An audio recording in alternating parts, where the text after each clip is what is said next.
Hi and welcome to my YouTube channel. I'm really excited today because I have got this little gem. This is the most incredible Harry Potter thing I've ever seen in my life. It's a board game, but it's actually a board game that you can play in different ways with the whole. It's like got the whole universe of Harry Potter inside this thing. So I thought I'd share it with you. And today we're going to have to take a look at what we've got inside the box. So let's go. First of all, look here. I have received a letter from Hogwarts, and this letter says that, lucky me, I have been accepted into the school of Hogwarts. So let's go. I'll just put the counters to the side for a moment because I want to show you the board. Well, I mean, there's not one board in this game. There's actually not two, not three, but 4 different playing boards.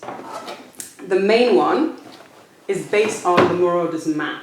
So there you have literally the entire blueprints of Hogwarts Castle with all of the emblematic places from Harry Potter from the castle. And then here we have Diagon Alley, and I'm going to put that down over here because there's a little pathway which over a pointed finger square you can get to the main castle. And then this board has really the iconic places from the books and films: the Hall of Prophecy, Malfoy Manor, Gringotts Wizarding Bank, Grimmauld Place, and the Forest of Dean. And I'm going to put this board over here because there's also a little pathway that leads from Hogsmead to the main board there. There are different ways to travel between these boards, but I'll explain that a little bit later on.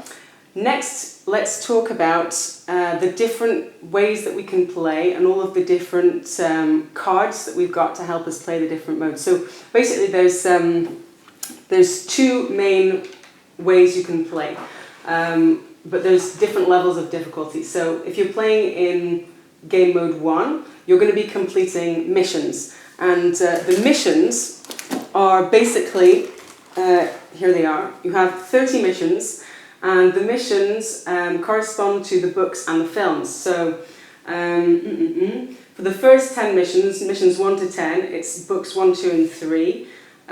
For the 10 next missions, it's books and films 4 and 5. And for the 10 last missions, it's books 6 and 7. So really, you can actually, with this game, relive like the whole of Harry Potter. So if you look there, like the first mission, defeat the basilisk, ring any bells. You're going to be collecting tokens on the board, and if you're playing in the expert mode, then you have to also collect some extra spells sometimes and things like this. For the basilisk, so that's worth 200 points, and the missions are what are going to earn you the most points. So in the mission mode, basically your goal is to complete missions, earn points. And there's different ways to do that, but the missions are what will earn you the most points. I'll tell you the other ways in a minute. And for that, you would have to get Thumbsec and the Sword of Gryffindor, and then go to the Chamber of Secrets. And when you go to the Chamber of Secrets, you're then going to have to take the combat card that goes with the mission. So I'm just going to put the mission cards down for a minute. Keep this one. And take the combat cards, if I can find them. Up. So that is mission number 5. I'm going to find the combat card. So they've all got the numbers on them, so you just have to find the right number.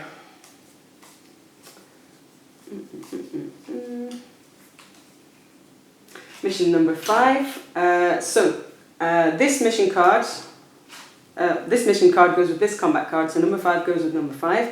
And there, to defeat the basilisk, you are going to have to fight against this card, and I will explain how that works a little bit later on. But you can imagine it's a little bit like maybe in like a video game where you're going to have a number of lives, and they've got a number of lives, and you've got special abilities, and they've got special abilities, and you can attack them in different ways. We use dice, but we also use spells and potions, and I'll show you the spells and potions in a moment. But that's how we do the missions. Up. The other ways you can earn points.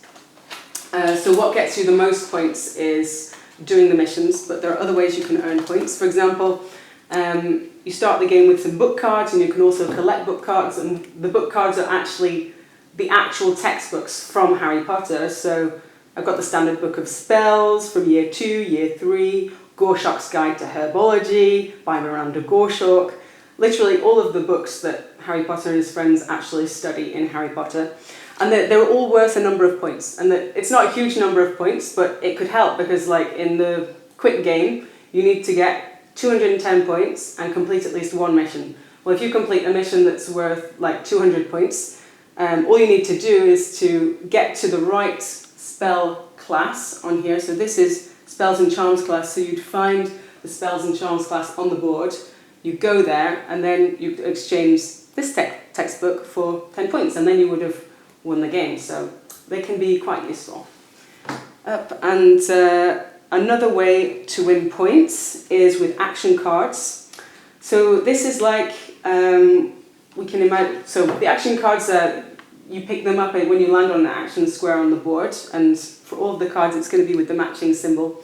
And an action card, it can be something that you've done that's good, and so maybe one of the professors is going to give you some points, or maybe you did something that was bad and they're going to take some away. So it's kind of a bit of a gamble with these ones. So, for example, Severus Snape, you have been impertinent. Professor Snape takes away 20 house points from you. So that's bad luck, you just lost 20 points.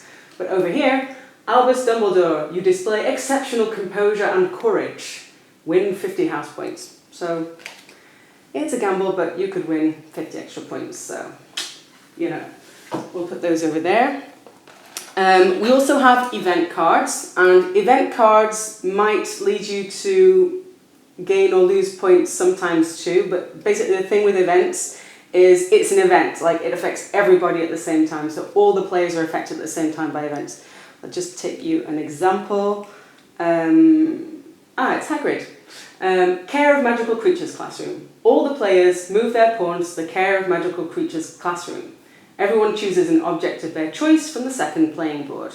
I haven't explained objects yet, but I can tell you that's a pretty awesome card because the objects are like the main thing you need to complete your mission. So if you get to pick a free object, that could be really good.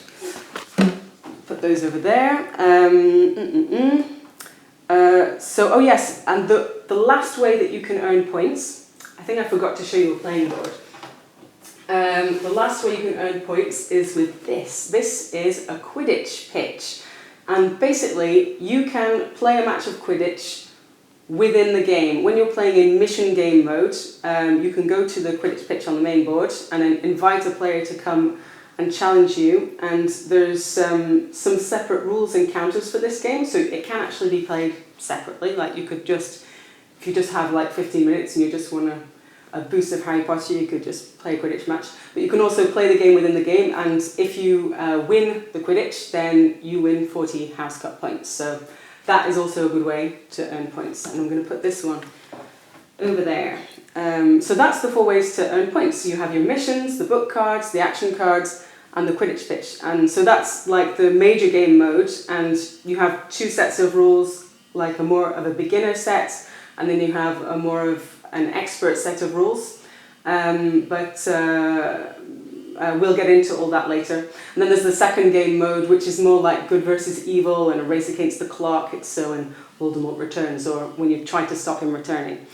We'll just go through the last cards, but not least. We have duel cards. If you land on a duel square on the board, then you're going to enter into a fight with a character. For example, here we have Gregory Goyle. Often it's students from the school.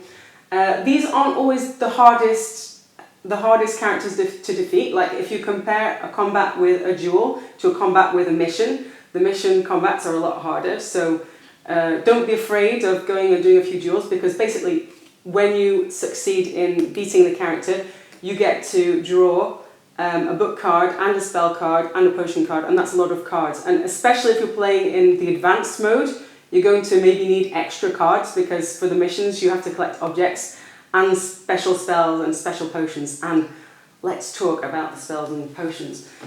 So the last lots of cards we have in here are the spell cards and the potion cards.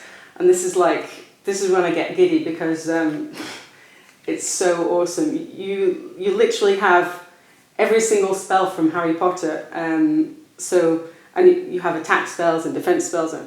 For example, Expecto Patronum invokes a protective spirit which can shield you against some creatures, and your opponent can't use their special ability for 2 turns. We've got Protego. We've got another Expecto Patronum. The Unforgivable Curse. I bet that's a bad one.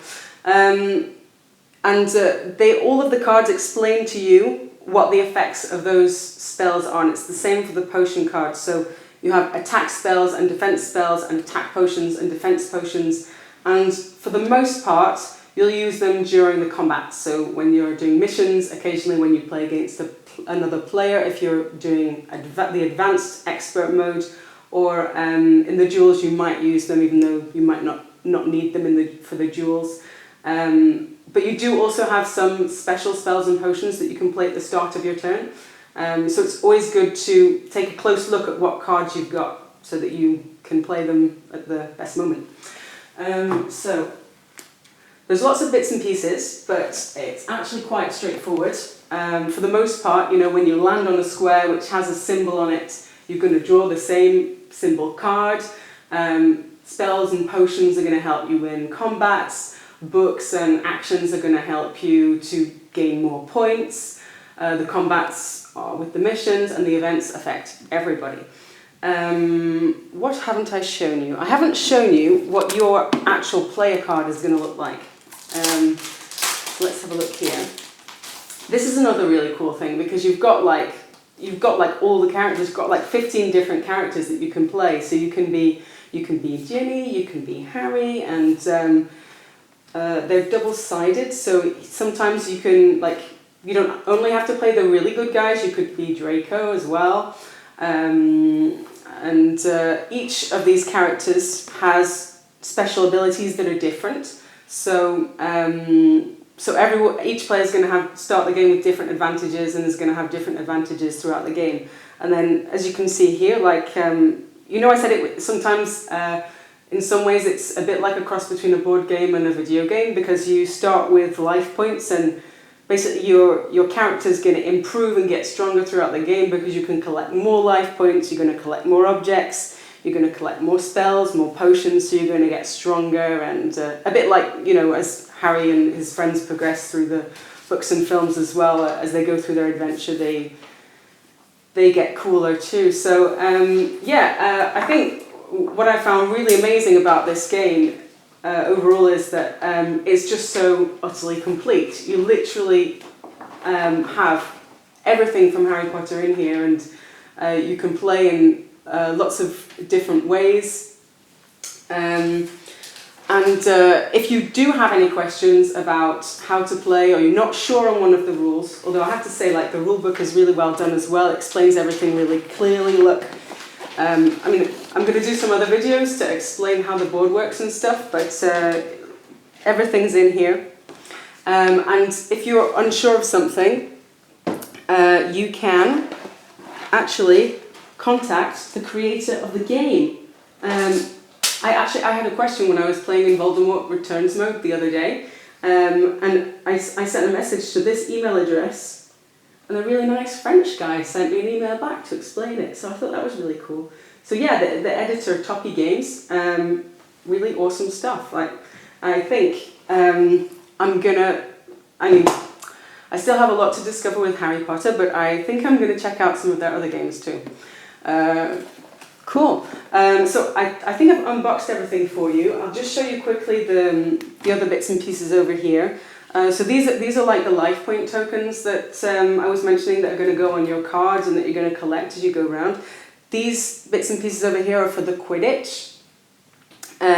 These are your character counters. So you have a little plinth, and you'll put them in and then put them on the start square, and you can choose to be whoever you want. These are the objects you're going to collect. So the objects, we'll set them up randomly on the board on squares with rosettes For the missions mode that I was talking about, you put all the objects on there. For Voldemort Returns, it's a little bit different, but we'll explain that in another video. You've got the Death Eaters down here that are for the second game mode as well. These are the house points that you can win. And down here, Floo Powder and Portkeys. Now, those are really important for travelling to these emblematic places on board 3 over here that you might need to get. I mean, you know, you can choose to go around and get objects from anywhere, but you might have missions over there, and for Voldemort Returns modes, you'll need to go to Little Hangleton Graveyard to finish the game. There we go, so I think we've looked at everything, so we can end the unboxing video there, and I invite you to join me in another video to have a look a bit more in detail at different parts of the game.